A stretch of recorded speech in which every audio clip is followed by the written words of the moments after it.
قابل احترام ہے اور حضور نے اللہ کی بارگاہ میں عرض کیا مولا اس شہر کو تیرے خلیل نے حرم بنایا تھا اس شہر کو میں تیرا حبیب ہوں میں حرم بناتا ہوں جیسے وہاں احترام ضروری ویسے یہاں احترام ضروری ہے.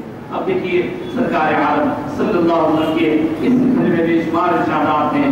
آپ کے ذہن میں یہ خیال آ رہا ہوگا کہ بھئی آج ہی مدینے کے بارے میں کی بات کیوں ہو رہی ہے, مدینے سے کیا تعلق ہے آج کی تاریخ کا. دیکھیے مدینہ منورہ سے کوئی خاص دن یا کوئی خاص مہینہ یا کوئی خاص سال یا کوئی سال ایسا نہیں ہے, بلکہ مدینہ سرکار کا پیارا ہے اور دنیا کا دستور ہے. جس سے محبت ہوتی ہے اس سے تعلق رکھنے والی ہر چیز سے محبت ہوتی ہے, اس سے تعلق رکھنے والی ہر شخصیت سے محبت ہوتی ہے. یہی وجہ ہے کہ مدینے سے ہم سب محبت کرتے ہیں, وہاں جانے کو دوڑتے رہتے ہیں. وجہ یہی ہے کہ سرکار عالم صلی اللہ علیہ وسلم نے اس شہر کو بڑی اہمیت دی ہے اور سرکار کا یہ بھی ارشاد اور مدینہ منورہ میں مسجد نبوی میں لکھا ہوا ہے کہ اسلام یہیں سے پھیلا تھا اور ایک زمانہ ایسا بھی آئے گا جب کہ اسلام سکڑ کے ایک جمع ہو جائے گا. قیامت کے قریب جب دشمنان دین بہت کوشش کریں گے تو اس وقت مدینہ منورہ میں وہ آگے سکڑ جائے گا. لیکن جتنی بیماریاں ہیں جتنے بیماریں ہیں وہ سب مدینے کے باہر رہ جائیں گے. مدینے کے اندر کوئی بیماری نہیں آ سکتی.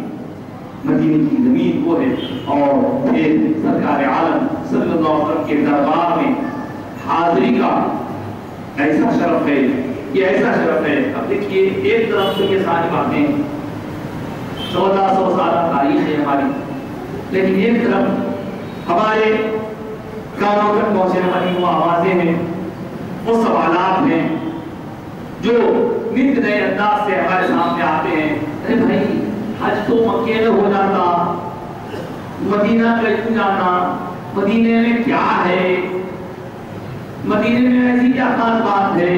اس طرح کے سوالات کر کے مدینے کی اہمیت کو کم کرنے یا مدینے کی اہمیت کو گھٹانے کی ایک سازش دشمنان دین کی طرف سے چل رہی ہے اور اس سازش کا شکار کچھ ہمارے نادان بھولے بھالے بھائی ہو جاتے ہیں. مدینے میں کیا ہے, حج تو مکے میں ہو جاتا, مدینے میں کیا ہے.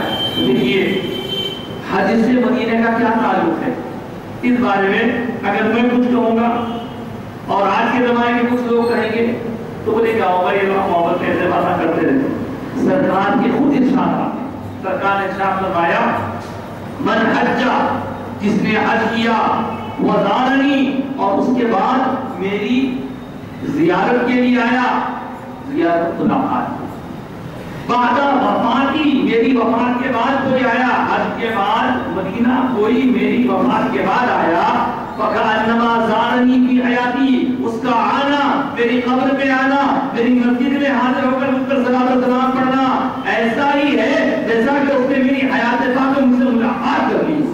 اب اس سے اور کیا شرف چاہیے ہمیں. مدینہ جانا تو سرکار سے ملاقات کے لیے جانا. اب بولے سرکار وہاں پر سرکار کی خبر شریف ہے تو یہ بات کل انداز سے آپ کے سامنے رکھوں کہ سرکار عالم صلی اللہ علیہ وسلم کو اگر ہم اپنے طور پر سمجھیں گے, جیسے گناہگار دنیا میں آتا ہے جب چلا جاتا ہے تو دنیا میں سے ہو جانے کے بعد مٹی میں مٹی مل جاتا ہے اور اس کو طرح یہ سب باتیں عوام الناس کے لیے, خواص کے لیے نہیں ہے, اولیاء کے لیے نہیں ہے, شہداء کے لیے نہیں ہے, نبیوں کے لیے نہیں ہے. اور یہ بات خود حدیث پاک سے ہے کہ اللہ کے حبیب سرکار عالم صلی اللہ علیہ وسلم نے ارشاد فرمایا ان اللہ حرم, قال رسول اللہ صلی اللہ علیہ وسلم, اللہ کے رسول نے ارشاد فرمایا ان اللہ حرم علی الارض ان تاکل اجساد الانبیاء, کہ بے شک اللہ نے زمین پر یہ حرام کر دیا ہے کہ وہ انبیاء کے جسموں کو کھائے, جسموں کو نقصان پہنچائے. کیوں؟ فنبی اللہ حی یرزق, سرکار نے کیا فرمایا اللہ کا نبی زندہ ہوتا ہے اور اس کو رزق دیا جاتا ہے. یہ نبیوں کے بارے میں ہے, شہداء کے بارے میں ہے.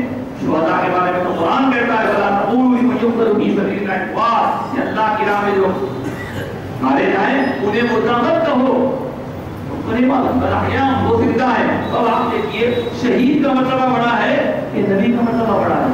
تو ہر بچہ یہ کہے گا شہید تو نبی کا راستہ بتانے کے بعد، نبی کی وجہ سے راستہ ملنے کے بعد شہید ہوتا ہے. نبی کا مرتبہ شہید سے بڑا ہے، اور نبی کا مرتبہ شہید سے بڑا ہے. ہم بات جس کی کر رہے ہیں وہ خالی نبی نہیں ہے، وہ تو نبیوں کا امام بن کر آیا ہے، وہ نبیوں کے سردار بن کر آئے ہیں، وہ رسولوں کے تاجدار بن کر آئے ہیں. تو آپ کے بارے میں اگر کوئی عقیدہ رکھے کہ ایسا ہے ویسا ہے تو اس کے ذہن میں خرابی ہے، اور وہ خرابی شیطان کی طرف سے ڈالی ہوئی ہے. حقیقت یہ ہے، پکی بات یہ ہے کہ حضور پاک علیہ السلام اپنے قبر منقدہ میں اپنی شان کے مطابق ہم جس کا گمان نہیں کر سکتے، جس کا ہم تصور نہیں کر سکتے، حضور سلامت ہیں. اور سلامت ہیں اس کی دلیل حدیث سے آپ کو مل گئی، اور یہ حدیث ہے جس میں کہا گیا کہ جو لوگ درود پڑھتے ہیں، دور سے پڑھتے ہیں تو فرشتے بھیجتے ہیں، اور قریب سے پڑھتے ہیں. مسجد نبوی میں آپ کا کوئی درود پڑھتا ہے تو اس کا درود میں خود سنتا ہوں، خود جواب ہے، حضور جواب دے رہے ہیں. اور کیا چاہیے کسی کو حضور کے بارگاہ میں حاضر ہونے کے بعد سرکار کی بارگاہ میں حاضری ہی بڑا شرف ہے.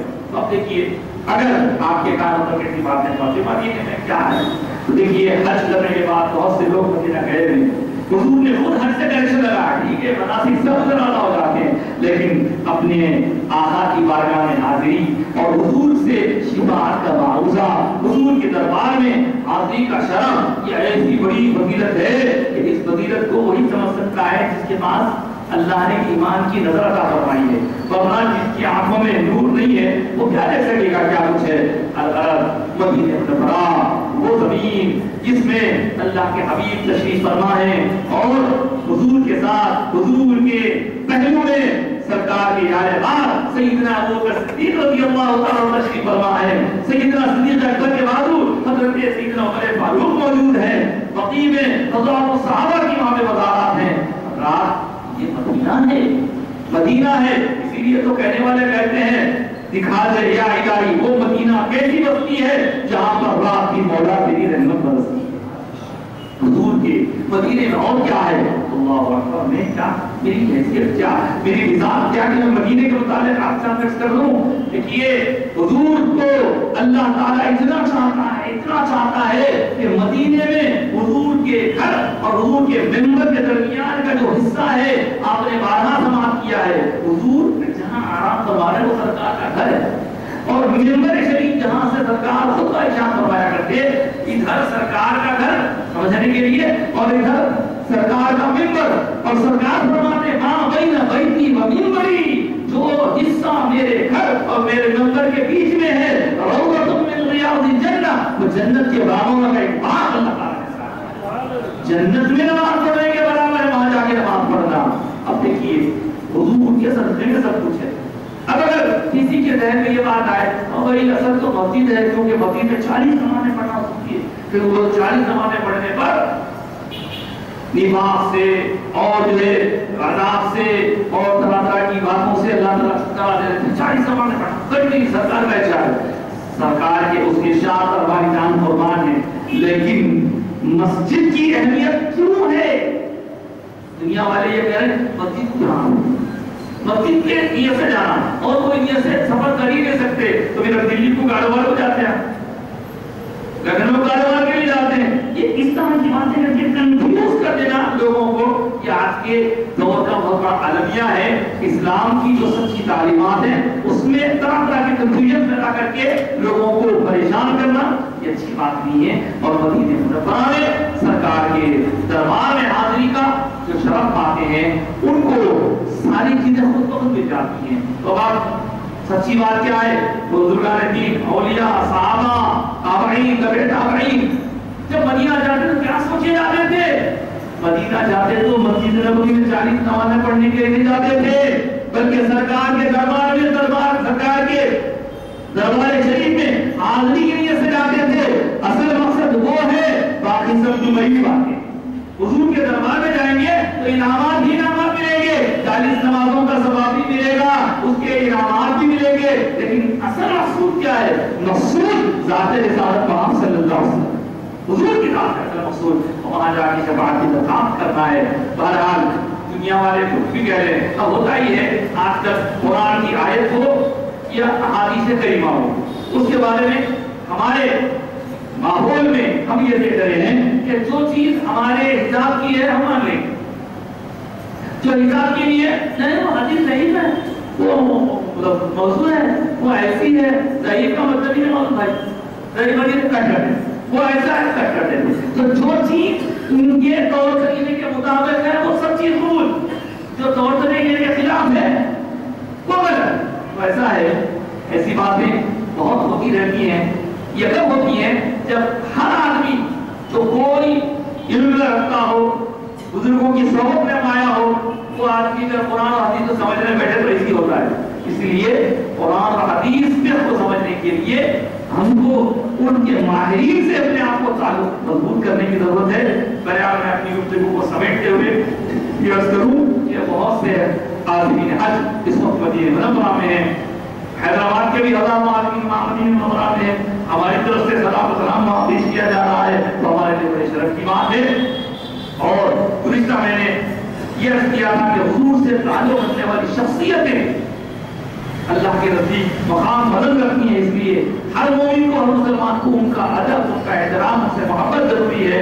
آج میں نے مدینے کا ذکر اس لیے چھیڑا تاکہ ہم کو معلوم ہو جائے کہ مدینہ وہ بستی ہے، مدینہ وہ مقام ہے جہاں جانا خوش نصیبوں کی بات ہے، جو وہاں جانے سے محروم ہو جائے، میں ہاتھ کر کے میں ادھر سے ادھر آ گیا، آپ کو محرومی مبارک ہو، آپ کی بدنصیبی آپ کو مبارک ہو۔ اور دیکھیے حضور نے خود جوڑا ہے، من حج ولم یزرنی، جس نے حج کیا اور میرے زیارت نہ کی فقط جفانی، اس نے ان پہ ظلم کیا۔ اب سرکار تو ظلم کر کے کون کہاں جائے گا، کس کے اندر میں جائے گا، کس کے ذریعے سے بات پائے گا، کہ بات سرکار کریں گے۔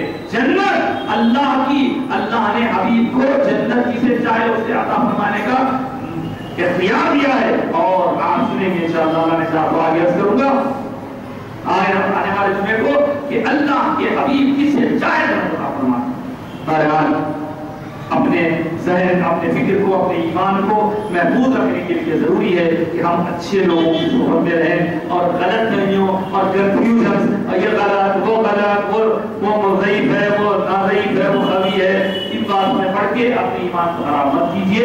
حضور سے محبت ایمان کی جان ہے، حضور سے متعلقہ اشیاء، متعلقہ افراد سے محبت ایمان کی ضرورت ہے۔ اللہ سے دعا کرتے ہیں کہ مولا ہمیں یہ ایمانی کیفیت عطا فرما۔ آخری میں ایک بات، آنے والا جمعہ ہو سکتا ہے کہ اس سے پہلے نیا سال شروع ہو جائے مسلمانوں کا، وہ بھی سکتا ہے، نہیں بھی سکتا ہے۔ تو سوال یہ ہے کہ وہ صاحب جب دوسروں کا نیا سال شروع ہوتا ہے تو ذرا اپنا ذرا میں دیکھتے ہیں، اب مسلمانوں کا نیا سال شروع ہو تو کیا کرنا؟ مسلمانوں کا نیا سال شروع ہوتا ہے اور ختم ہوتا ہے تو یہ درس دیتا ہے کہ اے بندے اللہ کا فرمانبردار رہ، اور اپنی ساری کوششیں، ساری صلاحیتیں اللہ اور اس کے رسول کی رضا جوئی، خوشنودی میں صرف کر۔ یہ پیغام ہے، آخری مہینہ جاتے جاتے ہمیں یہ پیغام دے رہا ہے۔ اس میں حضرت ابراہیم خلیل اللہ کے جذبہ قربانی کو یاد کیا ہم نے، حضرت سیدنا عثمان غنی رضی اللہ تعالیٰ عنہ کی شہادت کو یاد کیا ہم نے، اور یہ آخری دنوں میں حضرت عمر پر یہ حملہ ہوا، اور ایک محرم جو آپ کی شہادت ہوئی، انشاءاللہ آنے والے جمعے کو حضرت عمر میں بھی کچھ توجہ جنہیں آپ کے ذکر مبارک سے اپنے ایمان کو تازہ کریں گے۔ الغرض ہم کھیل کود، پٹاخے، آتی بازی، دھوم دھڑاکے کے لیے پیدا نہیں کیے گئے، ہماری پیدائش کا مقصد عبادت ہے، اور عبادت صرف نماز یا قرآن کو نہیں بولتے، بلکہ ہمارا ہر عمل اللہ اور اس کے رسول کے احکام کے مطابق ہو، ہم سے کوئی نافرمانی نہ ہو۔ یہ سوچیں تو یہ مہینوں کا آنا، یہ سالوں کا آنا، سال آ رہے ہیں، سال جا رہے ہیں، ان کے آنے جانے میں عبرت ہمارے لیے، اس کو ہم قبول کریں اور اپنے آپ کو گناہوں سے بچانے کی ہم فکر کریں گے۔ اللہ کی بارگاہ میں دعا ہے مولا تعالیٰ اپنے نیک بندوں میں شامل فرمائے اور صالحین کی صحبت عطا فرمائے۔ اسلام و ایمان مولا انہیں ہمیں عطا فرمایا، اس کی مضبوطی کی حفاظت فرما، اور ہمارے جان مال عزت و عقل کی حفاظت فرما، اور مولا تعالیٰ تیرے فضل و کرم سے جیسے ہمارے شہر کی پرامن فضا ہے مولا، اس پرامن فضا کو بنائے رکھنے میں مولا تعالیٰ تیرا فضل شامل ہے۔ اے اللہ تیری بارگاہ میں ہم سب دعا کرتے ہیں کہ دشمنان دین کے برے عزائم سے ہم سب کو محفوظ و مامون فرما، اور ہمارے شہر میں امن جیسا ہے امن ہمیشہ امن رہے، اور جو بھی سازشیں سازشی کر رہے ہیں ان کی سازشیں تباہ ہو جائیں، ان کی سازشیں تمام تر بیکار ہو جائیں، اور مولا تیرا فضل ہو جائے اور سارے اہل ایمان کے جان مال عزت و آبرو اور اسلام و ایمان کی حفاظت ہو. آمین یا رب العالمین. وآخر دعوانا ان الحمدللہ.